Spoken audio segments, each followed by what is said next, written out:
ब्रह्मा जी के कुल में एक बड़े ही धर्मात्मा और दानी राजा का जन्म हुआ। उनका नाम वसु था। वसु जहां से भी संभव हो ज्ञान इकट्ठा करते रहते थे, इसलिए अपने ज्ञान और जानकारी के लिए भी बहुत प्रसिद्ध थे। एक दिन वसु ब्रह्मा जी से मिलने पहुंचे। ब्रह्मा जी के भवन में देवों की सभा चल रही है। इतने में रैभ्य मुनि आ वहां गए। रैभ्य देव गुरु बृहस्पति से मिलने आए थे। वसु उनके साथ बृहस्पति के घर चले गए। रैभ्य ने बृहस्पति से पूछा, मेरी एक शंका का समाधान करें। क्या अज्ञानी को भी मोक्ष प्राप्त हो सकता है या बिना ज्ञान प्राप्त किए मोक्ष हो ही नहीं सकता? बृहस्पति हंसने लगे, फिर बोले, इस संदर्भ में ब्राह्मण और शिकारी की एक कथा सुनाता हूं। अत्रि कुल में जन्मे ब्राह्मण संयमन तथा नीच कर्म करने वाले बहेलिये निष्ठुरक की कथा आपका संदेह दूर करने में सहायता करेगी। तीनों पहर पूजा पाठ करने वाले संयमन गंगा नहाने गए। वहां एक शिकारी दिखा।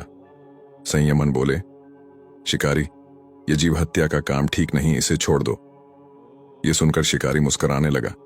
इससे पहले कि संयमन कुछ बोलते, शिकारी बोल पड़ा, सभी प्राणियों में आत्मा के रूप में भगवान बसते हैं। सच्चे पुरुष को चाहिए कि वह इस अहंकार को त्याग दे कि मैं करता हूं।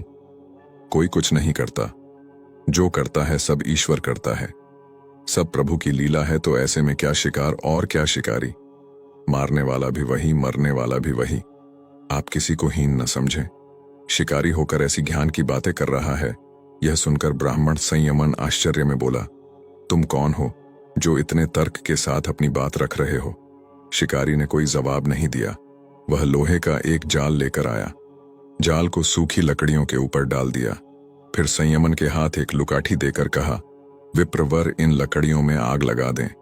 संयमन के आग लगाने की देर थी। देखते ही देखते सूखी लकड़ियां धधक कर जलने लगीं।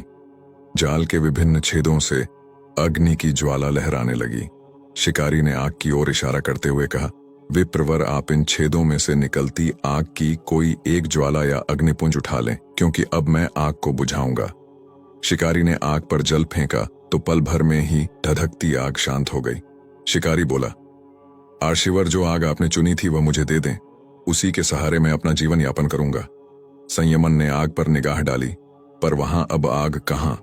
आग की सभी ज्वालाएं कब की शांत हो चुकी थीं। संयमन आंख मूंद कर शांत बैठ गए। शिकारी ने कहा, यही हाल संसार का है।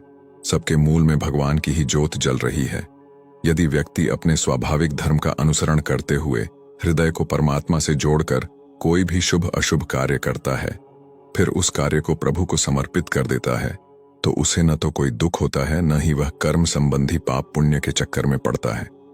इतना कहना भर था कि आकाश से फूलों की वर्षा होने लगी। रत्नों से सजे धजे कई विमान आसपास उतर आए। शिकारी निष्ठुरक अद्वैत ब्रह्म का उपासक था, सो उसने योग विद्या से कई शरीर बना लिए तथा अनेक विमानों में बैठ स्वर्ग चला गया। बृहस्पति बोले, तो हे राजन वसु और मुनिवर रैभ्य, इससे यह सिद्ध होता है कि अपने वर्ण और आश्रम के अनुरूप कार्य करने वाला कोई भी व्यक्ति ज्ञान प्राप्त करने के बाद मुक्ति का अधिकारी हो जाता है।